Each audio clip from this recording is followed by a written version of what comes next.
欢迎来到新闻频道。当您订阅频道时，演员们会很高兴。02年赵今麦南法度假引热议，16年工龄的应届生，他凭什么总能拿到王炸？02年出生的赵今麦，现在才刚大学毕业，履历栏却能写上16年表演从业经验，而他在南法晒个度假照，都能挂一天热搜。我就想问一句，这小孩怎么悄摸着长成娱乐圈中坚力量了？先把人盘一盘。2002年生人，正儿八经00后，中央戏剧学院毕业，165厘米，45千克。镜头里看着瘦瘦小小，他粉丝叫麦香，大家喊他麦子、小麦、金麦，听着就挺邻家。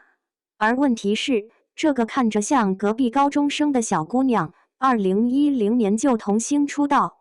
到现在干了16年戏，这资历放很多奔三的演员身上都不丢人。有时候看她采访，我真是有点恍惚，嘴里说着刚毕业在学校怎么，一转头你再想起她早在《小别离》里演小孩上学焦虑的剧情，2016年播出，到现在都快10年了。他那会儿在剧里喊我要出国，我要上好学校，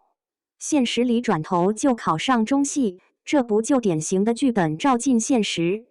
说到国民度，他属于那种你可能一时间叫不出名字，但刷到脸会下意识喊一句是他的类型。小别离家长群里的熊孩子，少年派里又是学霸少女，开端里直接被拉到公交车循环人生。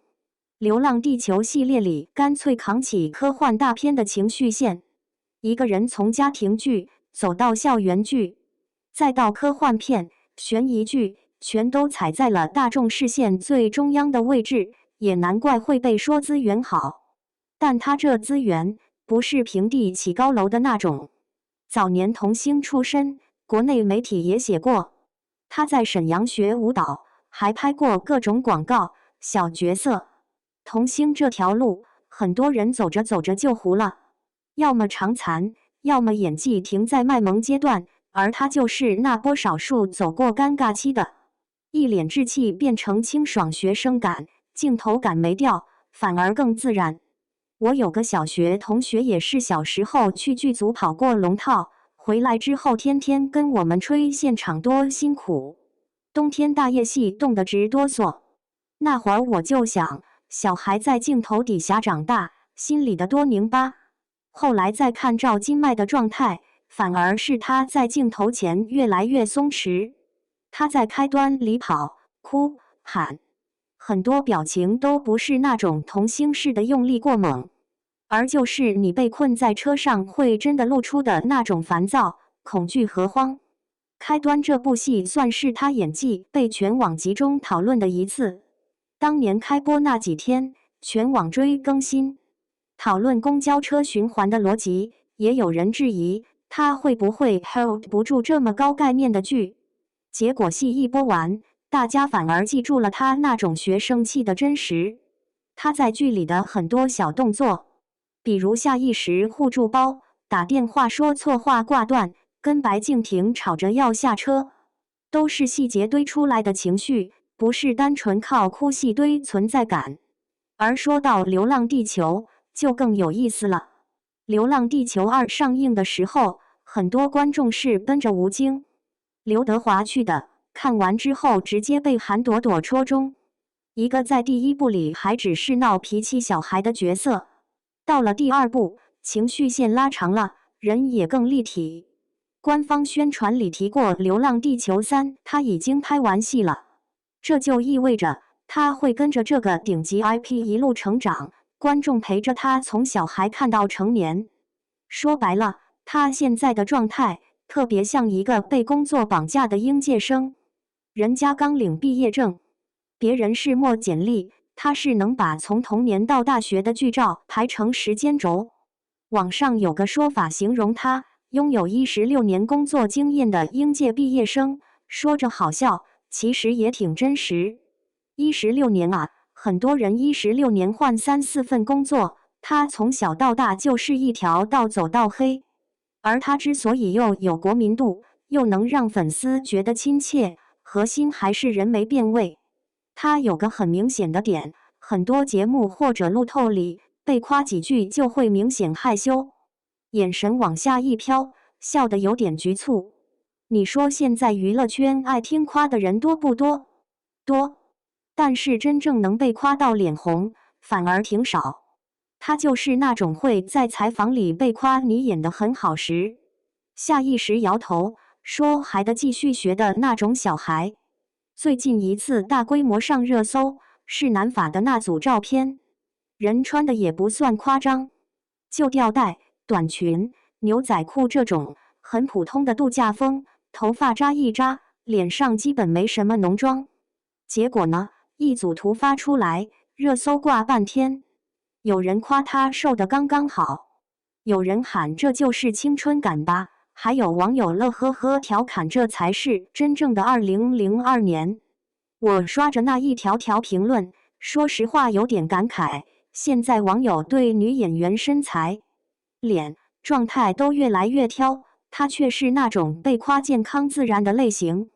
而南法这波还有一点挺微妙的，一般小花去旅游晒照多少会被吐槽工作呢又在玩，他这回评论区反而是粉丝各种好好休息多出去玩玩。为啥？因为大家知道他工作强度有多密集。2010年出道，到2024年毕业，同年初中、高中、大学几乎没怎么离开拍摄现场，期间还要兼顾学业。最近待播的《无可替代一念江南》，再加上《流浪地球3》已经拍完，完全是按档期在转圈。《无可替代》跟魏大勋合作，是一部现代剧，往上转的角色设定是某种治愈加现实的组合，两个角色都有各自的伤痕，这种题材很吃 CP 火花。而魏大勋本身综艺感很强，搭一个还带少年气的赵今麦，要是节奏拿捏好，很容易形成一种新鲜感 CP。到时候营销号肯定一波接一波，但我更关心的是，他能不能撑住职场感。学生气他已经演明白了，往后的路就是往成熟女性过渡，这个界点很关键。网传的一念江南就更看重他的古装适配度，他以前也演过古装，不过都不算大体量。古装剧现在风评微妙，一不小心就是滤镜脸，千篇一律仙女人设。而他这种五官不算攻击型，胜在干净。如果造型师给力，走江南温婉路线，其实挺合适。我就好奇，到时候会不会有人说赵今麦终于不再只有学生角色了？说到底，他身上有个挺有意思的冲突感，一边是履历爆长，童星出身，国民剧、爆款网剧、春节档科幻大片全打卡；一边又是他本人那种被夸会害羞的青涩劲儿。按理说，干了16年，应该早就练成那种八面玲珑的职场人状态，他却还保留着一点小孩式的真诚。你看他在剧组路透，被拍到和工作人员聊天，表情挺放松，蹦蹦跳跳，跟个实习生似的，而不是老江湖。我就纳闷了，同样是童星，为什么有人越长大越让人有距离感，而他反而越长大越有亲近感？可能是作品方向选得不错，他拍的大多是普通观众能共情的故事，家庭教育、校园压力、普通人陷入极端事件、末日科幻里的亲情。他没把自己封在那种偶像滤镜里，而是一步一步往演员走。这个路线很难，但走通了就特别稳。再往深处想一点，他这种16年工作经验的应届毕业生状态，还有点代际味道。现在很多00后读书的时候就开始接兼职、做博主、做短视频，进入社会的时间比过去早得多。赵今麦只是把这个提早打工的节奏放大到全国观众面前。他通过一部部作品把自己的成长打在了公共屏幕上，从小别离的迷茫，到开端里想要掌控命运，再到流浪地球里面对生离死别，这些角色其实跟一批中学生、大学生心态是同步的。他身上当然也会有压力，每次有新戏官宣，总会有人抛出他的演技到底算不算好，会不会被过度吹捧。这个讨论说不上恶意，就是现在大众对年轻演员的要求在提高，数据、作品、演技、路人缘全都要讲究一点含金量。他现在能站在一个相对舒服的位置上，说到底还是被作品拖着。你看那些平台榜单，国产剧近几年破圈的，多少都有他的身影。开端、少年派、小别离、流浪地球2全都是大平台重点项目，而他未来要面对的是怎么从少年感的舒适圈里走出来。学生服迟早要脱，人物会长大，观众也会长大。他要饰的角色可能会不那么讨喜，不那么清爽，甚至带一点灰度。到那时候，会害羞的小姑娘这层滤镜，旧的让位给能扛复杂角色的演员，那才是真正的分水岭。说句人话，我挺期待《无可替代》和《流浪地球3》，一个看现实情感，他能不能把成年人的复杂劲儿演出来；一个看极端环境，他能不能在一群大咖里继续立得住。人到了这个节点，已经不是证明自己能不能演戏，而是证明自己能不能一直演下去。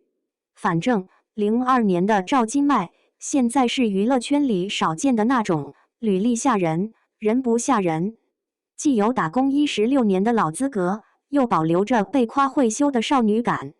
等无可替代、一念江南、流浪地球3都播出来，观众自然会给出新的评价。到时候看他还能不能一边害羞一边稳稳拿下爆款，才真正好玩。